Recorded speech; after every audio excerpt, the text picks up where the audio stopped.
Mr. Flash Morgan Webster, welcome. Thank you for joining me. I know your diary is very busy right now.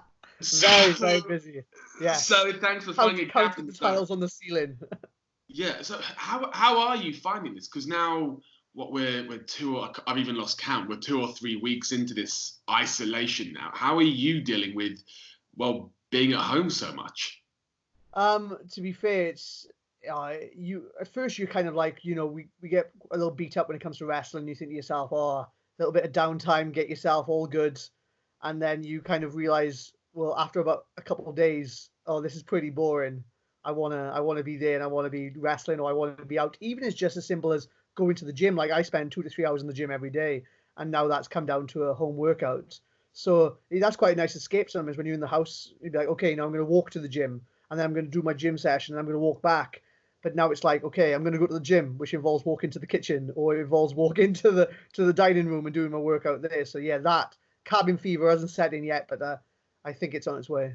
Yeah, and I think one thing that I've kind of realized is this last week I'm so used to not being here. I'm so used to being somewhere else. I'll be at home for maybe a week or two. I'll be here, and then I'll be off doing something. Whether even if that's just visiting my parents or going away to see friends or something. I'm normally away somewhere. So to be here non-stop. Of course, a lot of us, I think, including yourself, were supposed to be in the States this past week. Yeah. Supposed to have shows. I mean, you no doubt had other shows as well. We're so used to being away, so to be in one place, and again, it's that thing where it's when you're forced to be in one place. That's when it's a bit weird. I think if this is our own choice, like I want to spend a month at home. It'll be kind of nice, but the fact that the options are being taken away, that's something that I'm starting to struggle with a little bit. The only thing I can kind of like take a bit of solace in is I don't know if I speak for all wrestlers, but being out is hard, and not being able to wrestle is hard because it's our passion.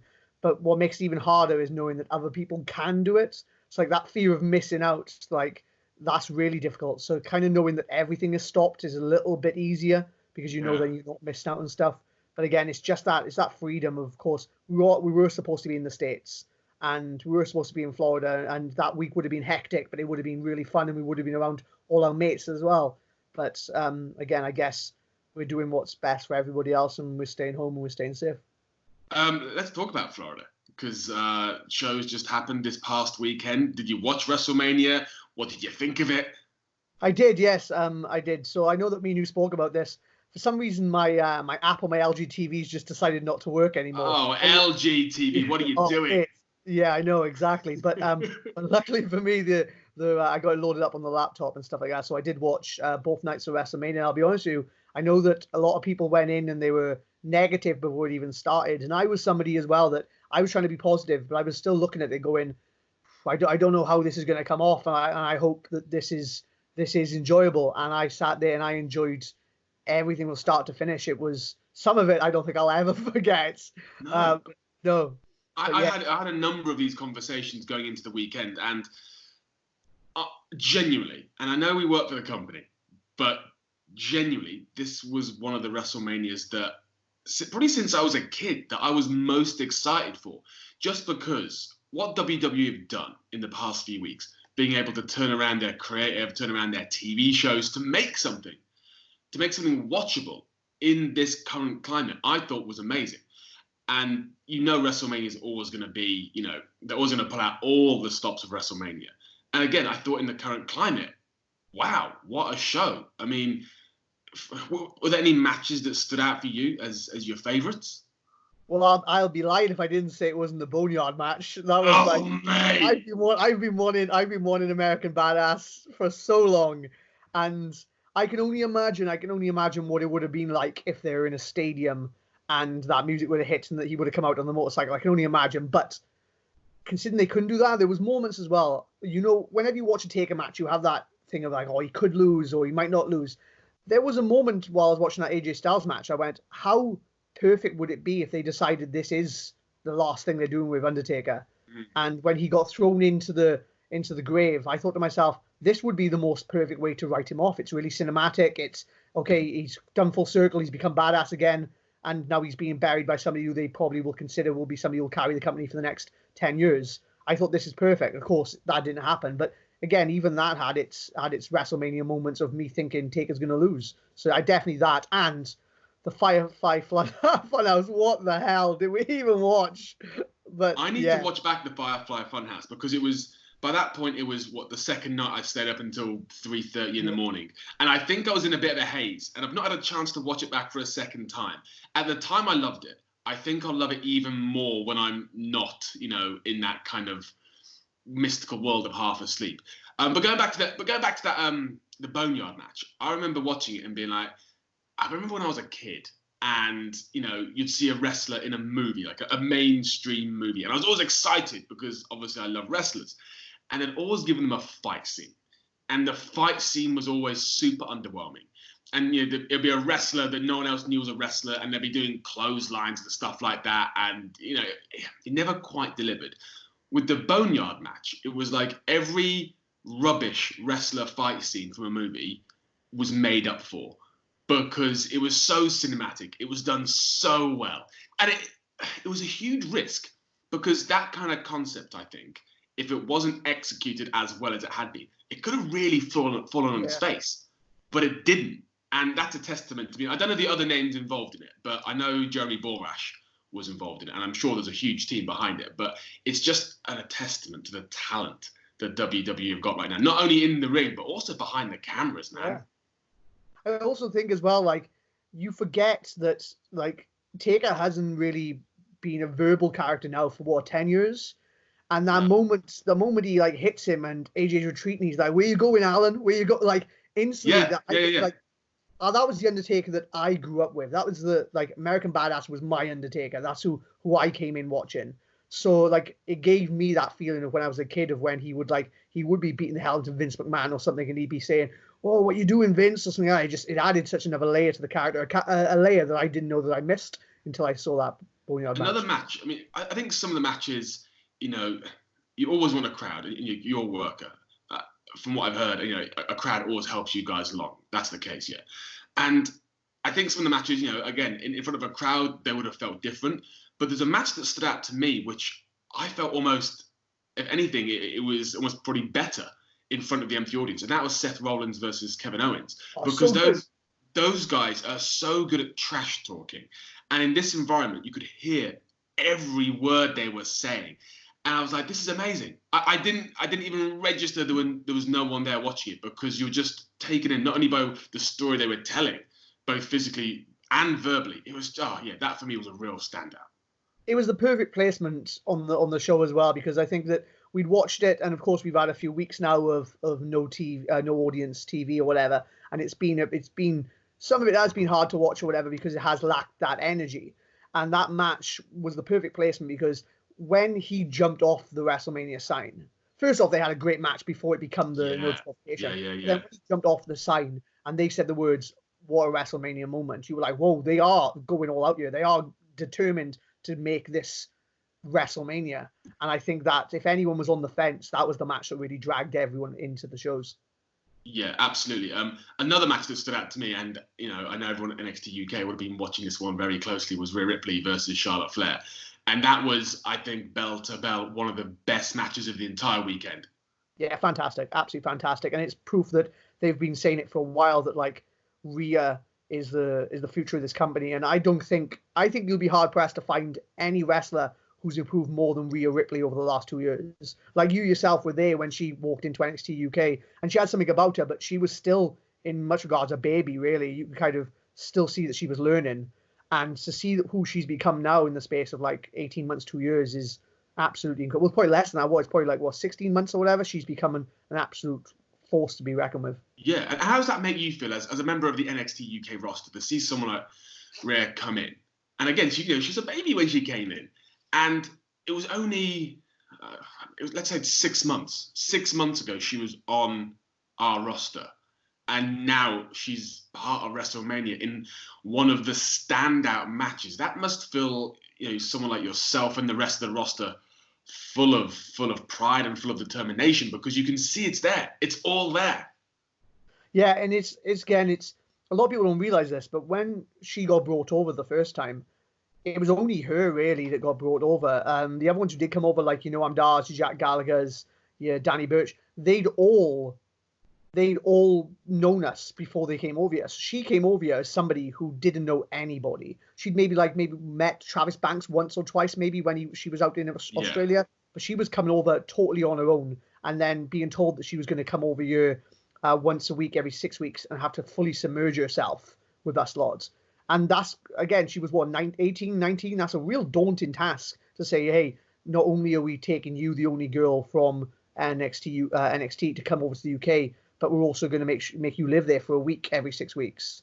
And she meshed with us so well, and nobody has a bad word to say about Rhea Ripley. And again, as we said, to see her go from where she was to who she is now has been absolutely incredible. And again, really does fill you with pride, and kind of you can see what this brand is all about, and you see, okay, we're kind of the stepping stones to get to WrestleMania.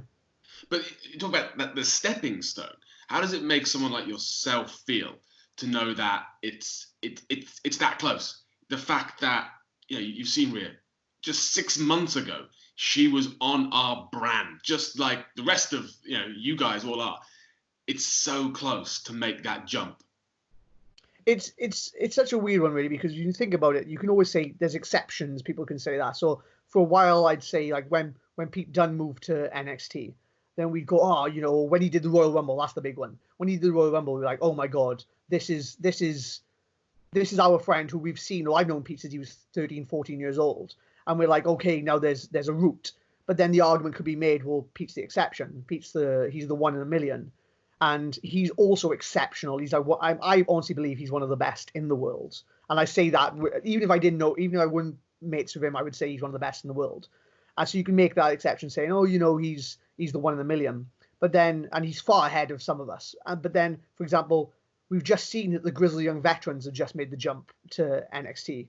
And me and Mark were there, and when they said they were making the jump, and we said, whoa, it's a little bit real now, isn't it? Because if you want, we dethroned the Grizzly Young Veterans for their tag team championships, and you've been there a number of times when we've had match after match with the vets, and they are an exceptional team. They are, but they're not too far ahead of me and Mandrews. They're not. So now it's like, okay, you're not just taking that one in a million. There are direct routes, and again, people like Jordan Devlin going over there and killing it. Travis Banks have been over there killing it. Walter's over there, and of course, me and Mark went over there and had what some people say was the match of the Dusty Rhodes Classic tournament as well. So again, it's showing that there is a direct route from NXT UK to NXT, and of course, the main roster. What's this brand meant for you? Because from the outside, a few years ago, trying to get to WWE from the UK was tough, and I think to make a full-time living of it over here was tricky. When NXT UK came about, what did that mean to someone like you? So my first like kind of involvement with WWE was I was involved in one of the Cruiserweight Classic qualifying tournaments. So that was April 2016, and what should have been one of my career defining moments that probably would have pushed me on ended up nearly becoming one of the worst days of my life. For people who don't know, I had that match, and 3 minutes in, I fractured my ankle. About 2 minutes after that, I re-fractured my ankle in second place, and then about 5 or 6 minutes after that, then I dislocated my shoulder where I tore my labrum and my rotator cuff. And being the idiot that I am, I carried on wrestling for over 6 minutes with all those injuries, and that put me on the shelf for 11 months. And in that time, everything changed. I think I said to you that when that first tournament rolled around, I was in the audience watching it. And when I was in the audience watching it, if you ever see the clip, you can see me, my arm is like this. And the reason my arm's like this is it hadn't long come out of the sling. So it's just a habit of me continuing still being like that. So I was in a position where wrestling on the independents had nearly become a full-time living for me. And then it was all taken away. And I had to just kind of struggle. I couldn't even work in my regular job that I had at the time. So it was a real struggle for those 11 months. So for me, firstly, it was when this came around, it was security, because I knew how difficult it'd been for those 11 months. But also, it was also kind of felt like the end of a goal. Like that, I got hurt in a match that was put on for the WWE. That night when I got home and I was so deflated and upset, I had a message off William Regal. And the message said, first time he ever had contact with me, and he said, love your style, love your look. heard you got hurt. Don't rush back. Make sure you get 100%. Let me know when you're all good. So for me, when I made my debut at the O2 for 205 Live, and it'd been nearly 2 years since that moment of me hurting myself, it felt like it was a full circle of, okay, I've worked from that moment that my shoulder came out and I had to have surgery and everything. I worked 2 years to get here, and I deserve to be here because I put in that hard work. Of course, little do I know that the moment you get there, that's when the real hard work really starts. Before NXT UK came over here, how difficult, or what was the challenge involved of someone like yourself getting to WWE, getting to, let's say, NXT, or to that level? Was there a direct path, or was it a challenge? People used to say, like, oh, what is the plan? WWE. And of course, when you first start wrestling, that's all you want. It's like, that's why I fell in love with wrestling. I fell in love with wrestling for WWE. And I guess the more you get into independent wrestling and the more you kind of learn about it, the further that dream feels. People used to say to me, will you end up in WWE? And I always used to say, yeah, I will. But then I didn't know what that meant. I didn't know if that meant I could potentially become a good name on the independents, and hopefully I'd get an agent job backstage, or maybe I'd be brought in for a guest seminar, or I don't know, I'd maybe get to do some extra work at some point. I felt like I would get here, but I didn't know in what capacity that would be. So yeah, I guess it felt completely like a pipe dream. I guess all you can hope for really is that you see all these other people from the independents, people I'd looked up to, again, people like AJ Styles and others, Samoa Joe, and you think to yourself, well, okay, as long as I try to do that path and that career, the same steps they did, then hopefully I can make the same. But again, I'm a small kid from a Welsh Valley. It doesn't really seem like it doesn't seem like it's possible to move out and get to Cardiff, let alone kind of get to the WWE. But let's talk about where you came from, because where you came from is one of the inspirations of why you're where you're at. So you started Adrian Street as one of your big influences, and you can see that in your style, in what you wear, and just how you act. And some people may not know, he comes from the same town you did. So just tell me what you saw in Adrian, and was he the reason you got into sports entertainment? You're saying it, and I get goosebumps you just saying it. But I wouldn't say he's like the reason. It was definitely WWE. If I go right honest to why I got into it, somebody lent me SmackDown 2. I played as Scotty Dill Harty doing the worm on SmackDown 2. I was all in, Andy. I was all in, and I loved it when I got to meet Scotty at the Performance Center. And I think me and Mark had just had like the match with Fabian and Marcel at Blackpool, and he came up to us and said, "Just watch your match the other day. It was great." Shook your hands like that, and I so wanted to say to him, "Used to play as you SmackDown 2. Love the worm." I really wanted to, but I just said thank you, of course. But for me, like, again, started messing around, started kind of like playing wrestling with my friends. But then you start hearing like people would come past the gardens and they'd be like, "Oh, wrestling, is there? Wrestling's there, boys?" And they go, "Oh," some of the old people like, "Oh, like Adrian Street." And you'd kind of say to yourself, like, "Oh, you heard my granddad say that name." And you start asking questions, and then all of a sudden you hear then that at the age of 13, 14, you're like, "Oh, there was this guy who was a wrestler. And he's from the exact same town I'm from. I wonder whatever happened to him." And then everyone's like, "He went to America." And then you start hearing about these stories about how he wrestled Macho Man and how he was like killing up on the territories. And you start to think to yourself, well, he must have been this monster. He must have been massive.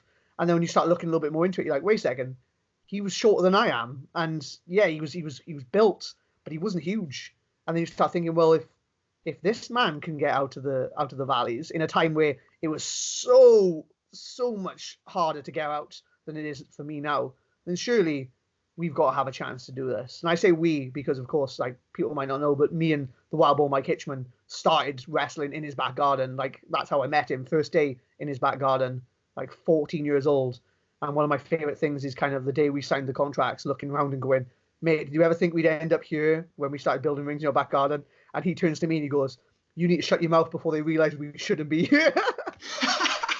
How did you and Bourne meet? I had a mate that I'm still very close with now. Like, I'm very fortunate that I have a group of mates who I started wrestling with and backyarding with, and I still, to this day, we still do video chats. Now we're in lockdown, we're doing video chats every Thursday or whatever, and having it was my mate Dan who's the one who invited me. It was his birthday the other day, so we had a bit of a party on house party or whatever. But he knew I loved wrestling. He said to me, "Oh, I've got a friend who has a ring in his back garden." I went, "Oh my God, a ring in his back. Oh my God, this is going to be amazing." So I went down expecting to see the PC. That's what I expected to see when I went down the back garden in my head. And when I got there was some carpet on the floor, there was 4 sticks in the ground, and there was hose pipe for ropes. And I've A never ring. been more disappointed, Andy, in my life. But I went there and I absolutely loved it. It was like, of course, we weren't doing it to the extent we're doing it now, but yeah, that's how I started. And from there, then we started kind of looking online, and luckily forums were a big thing in the early 2000s. So we found stuff online on how to make your own makeshift rings, and we went from messing around to him getting a video camera and him recording it. And we still have so much footage of us backyarding from the age of like 14 all the way up. And some of it's pretty good. Like there's some, like if you ever come down to the PC, sometimes you'll find Mark Andrews will find those back at wrestling videos, and he likes to put them on in the PC. Where like, you should see the look on Robbie Brookside's face when he walks through and sees what we're watching. But I've seen some of them. I think you guys have put some of them out, and the stuff you guys were doing, like the agility that you've got at that young age. Where did you pick up that style? Did it come to you naturally? Was it something you were looking to do? It was just, I guess, trial and error. There was like, of course, Bo was always bigger than us. Bo would always throw us around. That was what he did. I had another mate who was absolutely incredible high flyer. Like, I have no doubt that if he decided he wouldn't want to go pro, he would have been absolutely killing it now. I'm talking, he used to do standing shooting star presses and like ridiculous stuff. And it was always me trying to keep up with him. But of course, as we got older, he kind of like fell in love with it and didn't want to do it as much. But it was something that always just kind of me and Bo always wanted to do. And there's another guy who's on the independents at the moment called Brendan White, calls himself the professional wrestling workhorse. And he was in the gardens with us too. So there's 3 of us at the moment that are both me and Bo at the WWE, and Brendan, who's currently killing it at Rev Pro and has wrestled some New Japan people too. So he smashed it too, all from that small little garden in the South Wales. That's crazy. So were you guys completely self-taught? Yeah, well, yeah, I guess the way that I always turn to say, like Mike Bird, who wrestled at Cardiff for us for NXT UK. I always say, like, okay, he was our trainer, but then Pete Dunne will always like to turn and say, no, you guys taught yourself. Mike Bird just kind of like softened the edges when you started going pro, and like Mike would have taught us how to run the ropes and how to move around and how to wrestle like mat wrestling style. But everything else, yeah, it was just us lot kind of seeing. I can remember one of the days we watched TNA, we watched the X Cup, and it would be me and Bo wrestling, and my mate Dan would be by the patio watching X Cup. And the moment me and Bo had finished, it would be me then sat there watching X Cup and Bo and Dan wrestling, and we would just do a round robin for like 6 hours, just trying to copy everything we had just seen and recording it. And then we'd go back the next day or whatever, we'd watch it back and be like, okay, that didn't look like it should have been on TV. What about if we try this? And then over the course of the next 3 or 4 years, we were doing stuff that, to a point, I guess you could say, was semi-professional. Mate, that's amazing. How does it feel to go from teaching yourself in Wild Boar's backyard on a carpet, essentially, to now today being singled out by someone like Edge as one of the standout superstars of NXT UK? I mean, Edge, one of the all-time greats, has picked you. It's you say stuff like that, and like you're saying it, and again, it's that goosebumps moment. I guess sometimes you have to really kind of step back, because it has been a 10-year journey to get to this moment. And that's not been, hey, I'm in the back garden and the next day I'm at the Royal Albert Hall. It's not that. It's okay, now we're wrestling in front of 20 people in Newport. Okay, now we're wrestling in front of 100 people in Cardiff. Okay, now I'm in Italy and I'm wrestling. Oh, it's only 80 people here in Italy. Okay, I thought it would have been bigger. Okay, now UK's doing a bit better. Now we're getting 300 people in. And now I'm getting flown to America and I'm doing King of Trios. So it's literally just been like step by step by step. So by the time you get to that moment where you say like, we won the championships in Cardiff or whatever, or Edge is like singling me out, as you said, it's because it's been step by step by step. Like that step doesn't seem as far as like that step over there, because it's all been little by little. And I guess that all comes down to setting yourself goals and aspirations as you go along year by year. But yeah, for you to say that, it does seem absolutely mental. Sometimes like it's weird how normal it's been to be able to like walk up to Shawn Michaels and ask him for advice. Like that's like Shawn is my favorite of all time, like hands down. And was he your guy? Was Shawn your guy when you got into Shawn? it? It was him and Eddie. Like I get quite upset when I think to myself, I'll never get to meet Eddie Guerrero. And I like to pick like Robbie Brookside's brain, because Robbie's wrestled him a few times, and Robbie's like, he was outstanding, like incredible. And you speak to Regal about it, and he said, yeah, one of a kind. And I guess like him and Shawn and Eddie were my guys. When was the first time you met Shawn Michaels face to face? Royal Albert Hall. So we're at Royal Albert Hall, and I think I'd even met Triple H at this point, and that was Nad. Like, shook his hand, that was pretty cool and stuff like that. But then we're at Royal Albert Hall, and I walk into the room and into the venue, and he's down by the ring, and I saw some other people going up and shaking his hand, and I was like, right, okay, I'm gonna go up and shake Shawn Michaels' hand. And then like kind of I start walking up, and I see him talking to somebody else, and I'd be like, okay, I'll leave him, and then I'll go to do it, and you see him walking in another direction, like, I don't want to be following Shawn Michaels, so I'll leave it. And I think like, okay, I'll meet him at some point today. So then I start speaking to Devlin, and because we're in the match first, so I'm talking to Devlin, and then all of a sudden there's a tap on the shoulder, and I turn around to Shawn Michaels, and he introduced himself, and then he goes, "You doing the 3 dives tonight?" And I go, 3 dives? He goes, "Yeah, through the middle, through the bottom, through the middle, over the top." And I go, I don't know. He goes, "Oh, why? Do you think I should?" And he's like, "I think it looks great." He's like, "Yeah, maybe we should do that tonight." And I go, yeah, okay, I'll add that in. And I walk off, and then I'm like, oh my God, not only am I talking to Shawn Michaels, but obviously because he's Shawn and he's one of the greatest, he's obviously done his research on this entire tournament, and he knows that that's what I do. And I was like, wow, that's absolutely amazing. I remember that weekend, because Shawn was my guy. Hulk Hogan was the first ever wrestler I saw, so he's always got a real place in my heart. But when I really got into it, WrestleMania 12, the Iron Man match, that match changed my life. And since then, Shawn was my guy. And I remember the Royal Albert Hall, same weekend. And I got there, and he was the first person I saw when I walked in. When I was backstage, I saw Shawn Michaels. And I rarely lose my shit at anyone. I'm always like, oh, okay, cool. When I saw Shawn, I was like, oh my God, Shawn Michaels is here. And the same thing all weekend. I'm in the ring doing, rehearsals and stuff, and he's ringside. And I keep thinking, I need to just introduce myself to this guy. I can't go this entire weekend. This could be the last time I ever get to meet Shawn Michaels. And every time there was, someone was talking to him, or it wasn't the right time. And I think we were there for 2 days. And I was like, oh, I can't leave here without introducing myself to Shawn Michaels.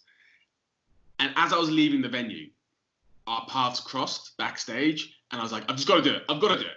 So I stopped. I was like, hey, Shawn, I'm Andy. I'm the ring announcer. Just wanted to say, thank you. It's a pleasure to meet you. I don't know if Shawn had any idea who I was. I'm pretty sure he didn't. He would not have even seen my stuff at that point. And he was like, hey, man, yeah, great job tonight. And just that, even though I kind of probably knew he wouldn't have registered who I was, I just lost my shit in my head. I was like, oh my God. And then, like later down the line, to hear him when meetings or we were prepping for stuff, when he actually said my name, and not just my name like the ring announcer or Andy, when he actually said, we'll get Andy Shepherd to do that, that was a realization that Shawn Michaels, my childhood hero, knows my name. And that to me was just everything, man. There's a moment where so we're at Brentwood, and me and Mark had just lost the tag team championships, and we're backstage, and I think it was like we'd had the match at Cardiff, and the crowd of Brentwood were great that night, but I don't think anyone really expected the titles to change hands. And we came back, and we were a little deflated, because I think that we'd had that reaction that we had in Cardiff when we won the belts, and in our heads a little bit, we kind of wanted Gallus to have that reaction. Of course, for them to have that reaction, they would have to happen in Scotland, really. But part of us wanted that to happen, because again, we're our brotherhood, and we want everyone to kind of succeed and everyone have their moments. So it happened. The match was great. I've gone back and watched it. But because we didn't have that reaction, we came back and we were a little bit deflated for them. And Shawn thought that we were deflated because we'd lost the belts. So he came over and decided to just give us a pep talk and tell us how much he loved the match, and told us like how much he was like he'd enjoyed Cardiff and all this stuff, and told us. And we were trying to tell him like, no, we're not sad because you've taken the belts off. We're not sad of that at all. But he was like telling us all this stuff, and telling us like, we've got ideas going forward for you, and I'll be honest with you, me and Mark were a team that they put together for the tournament because they need to make teams up, and we're a tag team that's done way better than they ever imagined, and we're a team now that's here to stay. And like kind of that's what he was telling us. Like, we didn't expect you guys to be as good as you were as a team, and you guys have got super over, and we really want to push this, and we want to push this forward. And as he's talking to me, I look up and I see Sean Ryan, who's done them incredible videos for the takeovers, and I see that he has a camera in his hand. And I continued to talk to Sean, and the moment the conversations ended, we say, thanks, Sean, it's amazing. Both me and Mark walk up to Sean Ryan and be like, please tell us you got that. He's like, yep, I got 2 or 3 photos that you're going to absolutely love. And it was just that moment of thinking, like, I love that the fact that the WWE are always there constantly kind of grab stuff and try to, like, document it. Because moments like that, like, you're never going to be able to kind of, like, not say prove it, because, of course, we get to a point now where we are becoming more and more friends with him, and we had a lovely conversation with him at Full Sail, like the week we spent with him. Like, we did a whole week with him. We were like Blackpool, then Full Sail, then York, and we were like on the planes with him and stuff like that, and it was absolutely great. But it is cool that, like, again, in 50, 60 years, whatever, to have those photos to be like, hey, this is Shawn Michaels, the greatest of all time. This is him kind of giving us a pep talk after we lost our first WWE championships. Sometimes it's absolutely bizarre just to think where we are. How was it to win those championships in Cardiff? And no doubt you had, family and friends there. How was it to become the first Welsh WWE champions? I don't think people realize how roller coaster that entire build-up was. Like, for anyone who didn't know the full story, like, so I dislocated my shoulder, as I said, in the Cruiserweight Classic qualifying tournament in 2016, got it repaired in 2016. We'd heard inklings that maybe there was going to be a Cardiff takeover. We'd heard little bits and pieces, but it hadn't been confirmed. And we were thinking, well, we've got pretty over as a team, and we've got some good chemistry with the Grizzly Young Veterans. There could be a chance here that we could be in the tag match. And we didn't even think further than being in the tag match. And at the time, both me and Mark hadn't done a takeover, and for it to be in Cardiff, we're like, oh, okay, this would be great. They announced it, I do believe, the end of May. They announced it ready for August. It was kept pretty close to the chest, but maybe like the 10th of May that year, I redislocated my shoulder, and I retore my labrum in my right shoulder. So instantly, the conversation around me was, okay, you might need to have surgery again. And then 3 or 4 weeks after having that conversation, they announced that they're doing TakeOver Cardiff. And I'm just like, oh, man, I need to be better for this. And me and Mark were like, we need to be. And for us to be in that match, like, I needed to be cleared. And we worked out, like, how long, like, we have protocols on different injuries. And it worked out that I would need to pass the tests and be cleared for them to do the build-up for it the week of the Plymouth tapings. Like, it was dead to that week. It was dead on. Like, if I'd gone into that room with them and I gave them any sort of inkling that my shoulder wasn't ready to wrestle, we wouldn't have done TakeOver Cardiff. So we had no way of knowing. And they'd already kind of started building up Gallus as the backup as well. That's how it became a triple threat. So, like, that, for one, it was a roller coaster emotionally, because we didn't know if we were going to be in the match. And then, like, I remember having the match with Mark Coffey, and I remember rolling him up. And if you watch, there's a bit where me and Mark, after we've rolled him up, and I've won the first match, and Mark, of course, got to win the second match. But there's a look in both our eyes, and I think somebody said, like, you look so much happier, you two, after you get the first win than when Mark wins and we're officially in the match. And the reason being is because we knew that, like, I needed to get that shoulder. I need to get through that match with that shoulder in place. And, like, Mark was going to do his thing. Mark was 100% going to knock it out the park, but it was all down to whether that shoulder was going to stay in place in that Mark Coffey match. So, like, we got that and we did that. And then it was all about just trying to, that was like a 5 to 6 minute match. Then they were saying, okay, you've got like 35 minutes at Cardiff. So then I had to make sure that those 6 weeks going forward, that I had to make sure that not only was I 100%, but I was able to do a 35-minute match with all the bells and all the whistles. So yeah, it was just that build up to just being in the match was a roller coaster. And then, of course, then us not knowing whether we were going to win or if we were just going to be one of the matches that they wanted to kind of highlight that weekend was incredible. And again, Mark and me going into it, we were really excited, but I said, like, there was a chance in that match that I could have done a dive, shoulder could have come out, and then that would have been the dream over, really. So I said that Mark was really excited, like, oh, let's go out and kill this. And I was like, yeah, cool, man. But, like, in back of my head, like, this could still not end the way we want it to end. And I remember lying on Gibson, get draped across him by Mark. And I remember 1, 2, 3. And I remember just sighing, like, oh, my God. We pulled it off. We pulled it off. And Mark had said all week he was like, oh, I'm gonna cry. I'm gonna cry in the ring. I mean, he said he was gonna cry in the ring. And we didn't. We held it together. And there's that bit where we're in the crowd and we're were absolutely. So it's like Eddie Guerrero, right? The moment I thought to myself, I want to be a professional wrestler, is when Eddie Guerrero won the WWE Championship from Brock Lesnar. That's the moment where I went, I want to be a professional wrestler. And it was Eddie in the crowd in his hometown, surrounded by his friends and family with the WWE Championship. And the fact that when we won the championships, we got the call that we were allowed to go into the crowds, like that. If it did, I know it sounds silly because people always say this, but it did feel like a full circle moment of that's the moment I decided I wanted to become a wrestler, and now I'm getting able to do it in my hometown.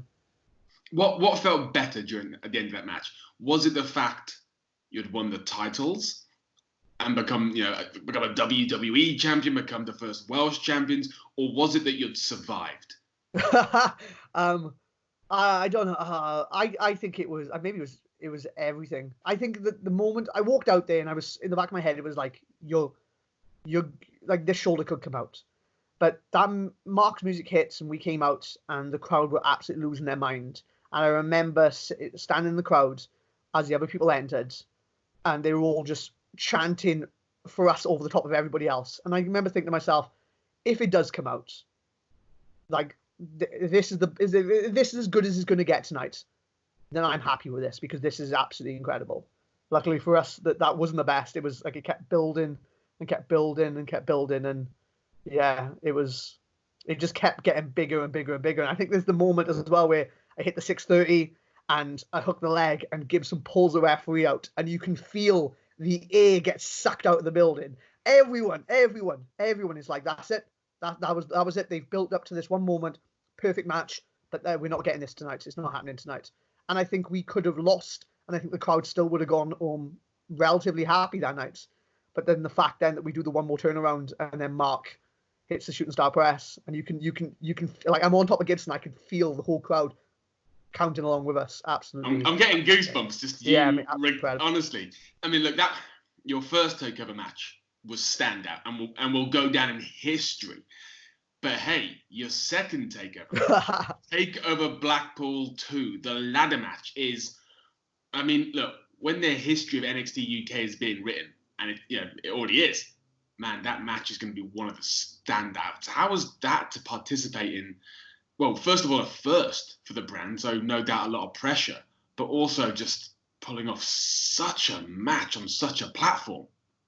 Well, Blackpool for a start, isn't it? It's like coming back to that and being on the takeover after kind of the real moment where I was like in the crowd watching Mark do it the first time around at the tournament meant the absolute world.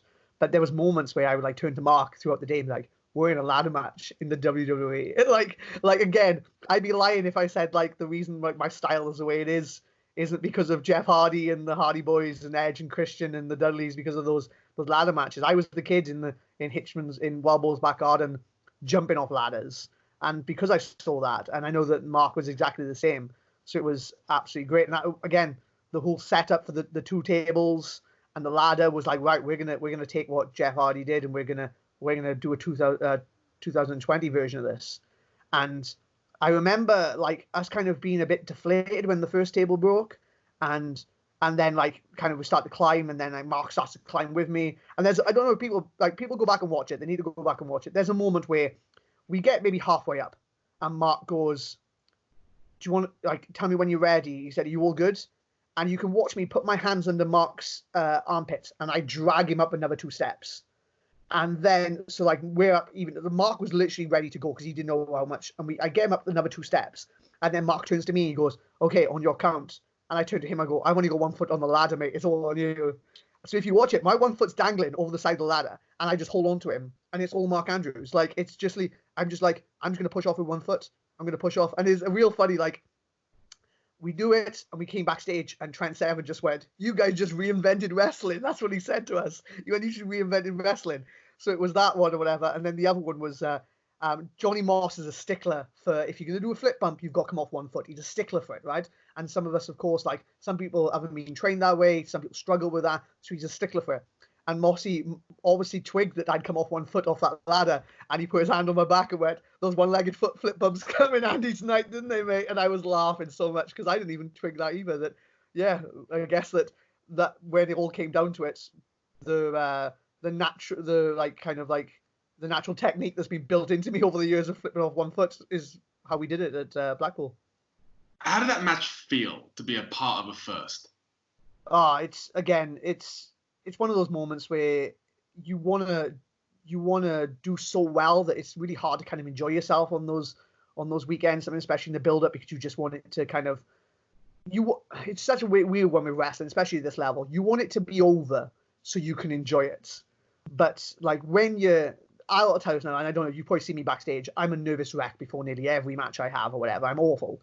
I wasn't too bad at Blackpool. I don't know why, but like especially at Cardiff, I was an absolute mess. And it's not until the music hits and you're on your way to the ring that I can fully enjoy myself.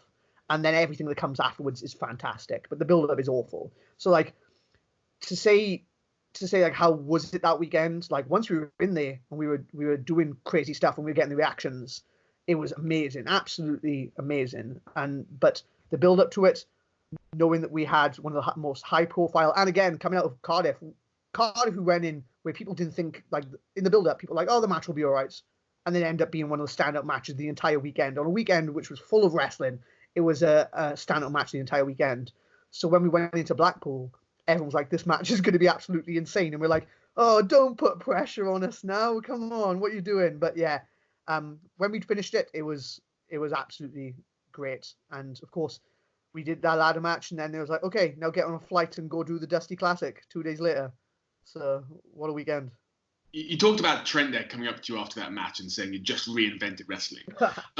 When I was growing up, I used to read all the books, all the autobiographies, and there's always this talk about the locker rooms and there's so much competition and backstabbing and so forth. And look, I've been around this brand since the start, but I'm not one of the boys. From where I sit, the NXT UK locker room is so supportive. Everyone wants everyone else to succeed. There's such a good vibe there. Does that feel like the case to you that whoever's assembled this locker room has pulled together a very special group of individuals? First off, I want to correct you and tell you that you are one of the boys, no matter what. Mate, seriously, mate, you really definitely 100% are. But yeah, I think that the reason that British independent wrestling did so well and the reason that it became like the thing that everybody was watching is because of that brotherhood that everybody's kind of formed over the years.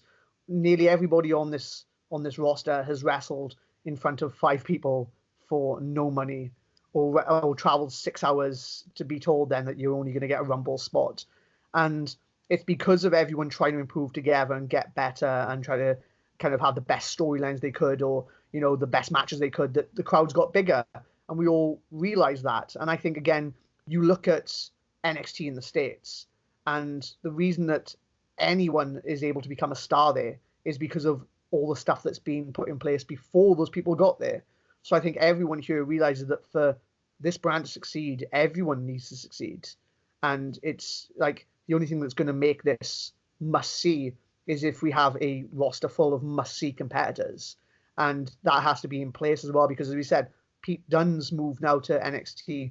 The vets have now moved to NXT. Like, we need to make sure that it's not just must-see for now, it's must-see so when those people move on, it continues to build. And the way I want to look at it is like Jordan Devlin's now, like, he's must-see now, Jordan Devlin. But if you watch the first tournament, he wasn't must-see in the first tournament. I spoke to Jordan about this. He was very deflated after that first tournament, and he was contemplating like quitting and stuff like that. So to see where Jordan's come from as somebody who was quite forgettable in that first tournament to become one of the people that people tune in every week to see now because he's absolutely incredible is absolutely amazing. And also the likes of like Noam Dar. Noam Dar has come home. He was given an option. He was told like, okay, you can stay out there or you can come home and you can help to build this brand. And Noam's decided to move back home to Scotland because that's how much this means to him. He wants to continue to build a brand here in the UK. So I think, like, again, brotherhood and sisterhood, everything like that, it like the only way that this is going to get better is when we all continue to work together. And I think we know that. I think that's why the scene's got bigger and better. And I think that, again, it's just going to continue to get bigger and better from now on. Does it feel to you guys like you are building something? Because, I think first of all, I'm amazed how this thing's grown in the short amount of time it's been. When we had that first tournament, we all wanted something to be built, but then obviously there was that 18 months or so where not a lot happened. And I think a lot of people were thinking, Okay, but we'll have a title, but that might be kind of as big as it gets over here. And then obviously those Royal Albert Hall shows happened, and then the brand began. And now here we are. I mean, the TV show's been on air for 18 months or so, and kind of look where we are. And of course, we hope this continues to build, and this is something which is here for many, many, many, many years to come. Does it feel to you guys like you are building something? Oh, definitely. It really does. Like, you've got to say that, A, we're on BT Sports now once a week, which is absolutely incredible.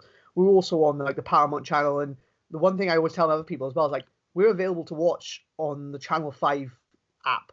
That's, Yeah. again, that's crazy. Like, I wouldn't have thought that 18 months ago when we started. But I think the big thing is a lot of people, other people from the outside looking in, are instantly going to compare what we're doing to NXT. First and foremost, we've been doing this 18 months. They've been, what, 5 or 6 years now in the making, that brand. So we're a good 4 years behind they are. On top of that as well, like, we go and do about 1,000, we go do like 2,000 seater venues, and very rarely do we get in less than like 800, 900 people, whatever. Full Sail only holds about 200 people. And so it's like, you want to compare it, we are outdrawing Full Sail, and what Full Sail has been doing for a while. We're outdrawing them by 4 times. Sometimes, like, we've gone places and we've drawn, like, down a plane of 2,000, 2,500 people. Up in Scotland, 2,000 people. So we're outdrawing nearly 10 times that amount of what Full Sail do. Also, as well, I've said they've had 6 years to build this. And I think if you look at where they were as NXT started, you look at where they were 18 months into it, we're far, far further along than they were 18 months. So it's easy for people to kind of look at NXT and look at NXT UK and go, oh yeah, but it's not NXT. And it's like, yeah, but NXT wasn't NXT like 4 years ago.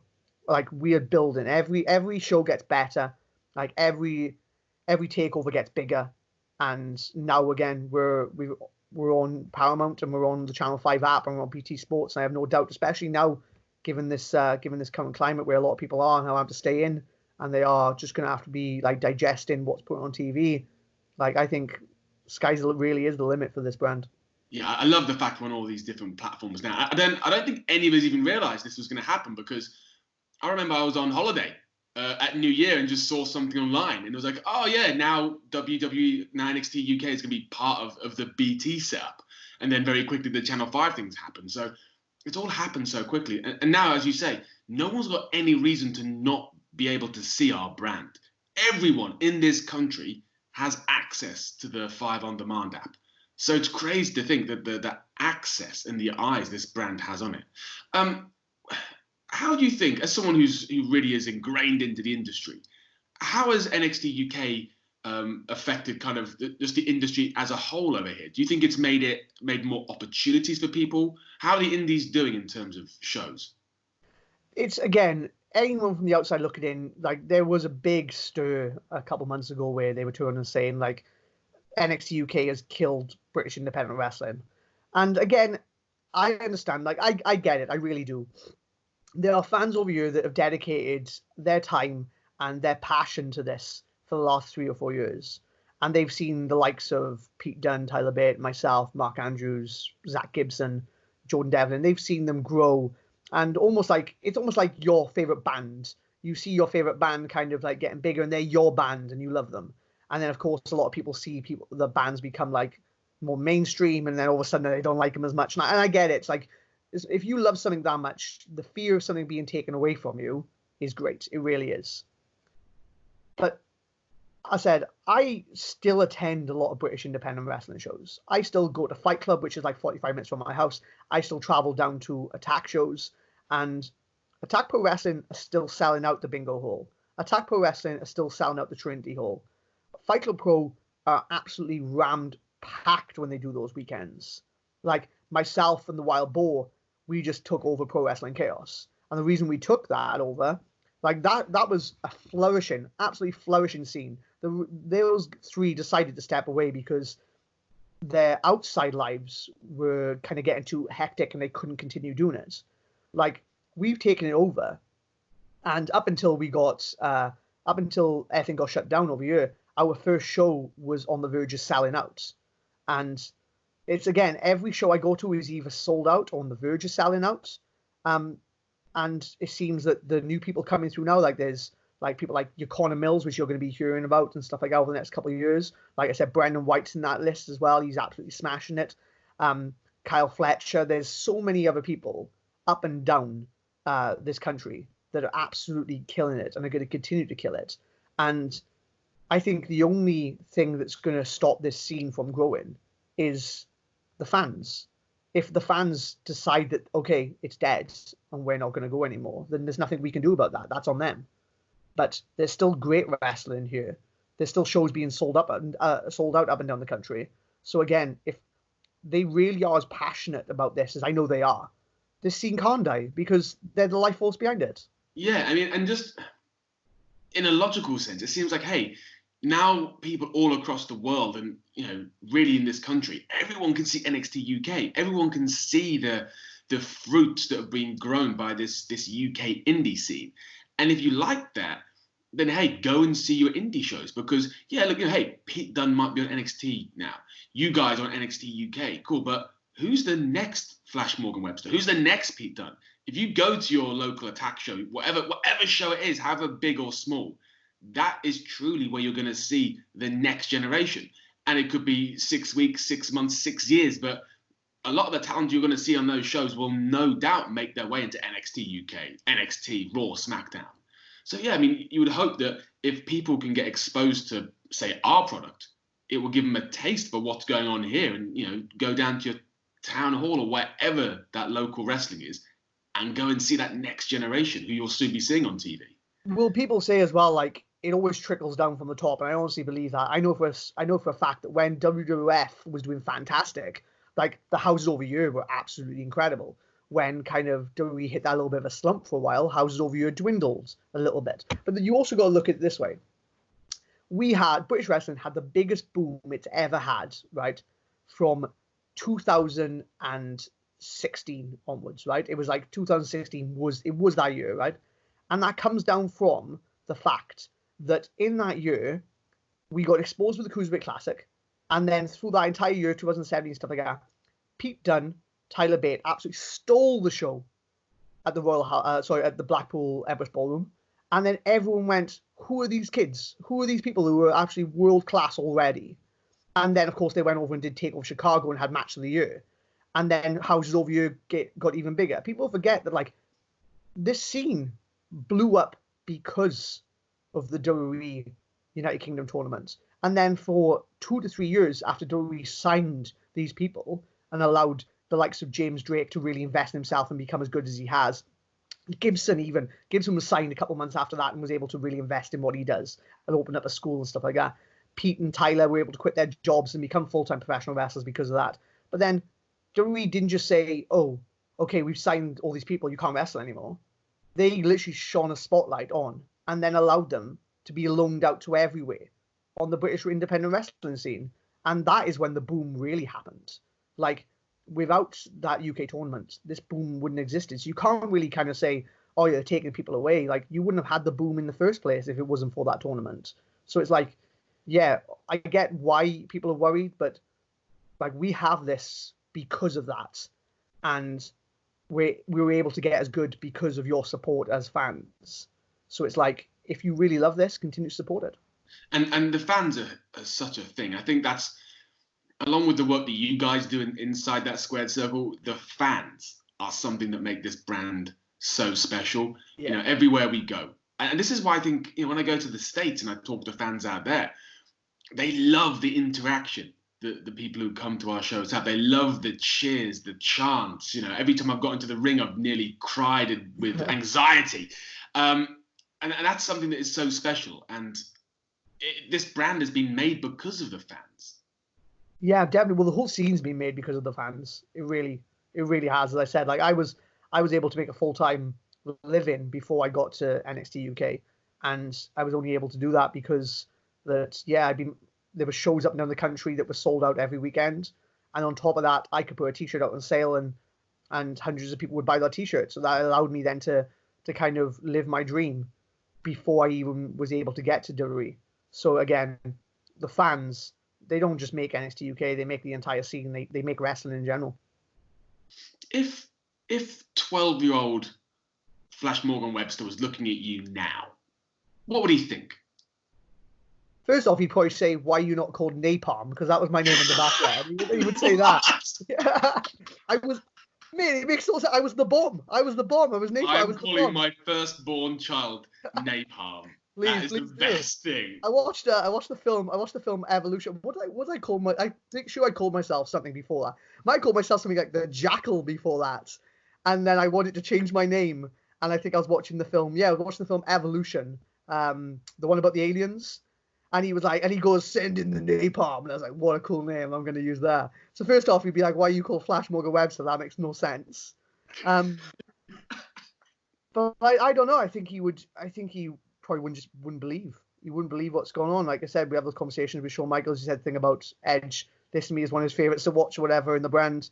Yeah, it's real mental. I think sometimes I tell my mum these stories, and I don't think my mum is quite able to kind of comprehend it. She just said, "Oh, that's nice," and I think it's because she doesn't really kind of fathom how big it is and stuff like that. But yeah, I guess he would just be completely gobsmacked, especially when at 12, I think I met Wild Boar, I think at and all that, maybe at 13 or 14. So at this point, I had just kind of discovered wrestling and loved it, and was probably on breaking my mum's bed with my brother or something, doing moves and power bombs. So I think at this point they'd be like, how did you achieve all this? Because it seems so far away, and nobody ever leaves Brimau. Everyone stays there and gets jobs they don't want, to buy things they don't need, to forget about the things that they chose. But yeah, I guess it would just be him going, how have you achieved all this? And I honestly guess I would say it's just because when I started wrestling, I surrounded myself with a real good group of guys who all had the same dream, and we all put the hard work in and have grafted and have made this a reality. If there's kids out there, or adults, it doesn't matter. If there's other people out there who are thinking, I want to do what you're doing, is there any advice, or are there any lessons you've learned over the last 10, 15 years that you think are invaluable to trying to get to the position you want to be?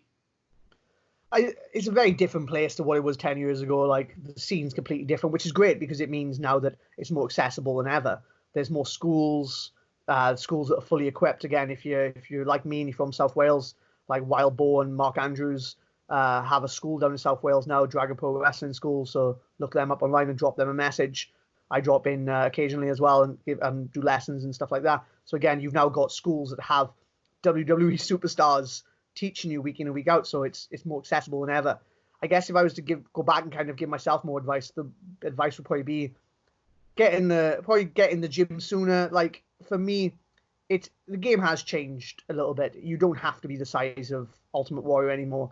You just need to look like a competitor. But it does always help.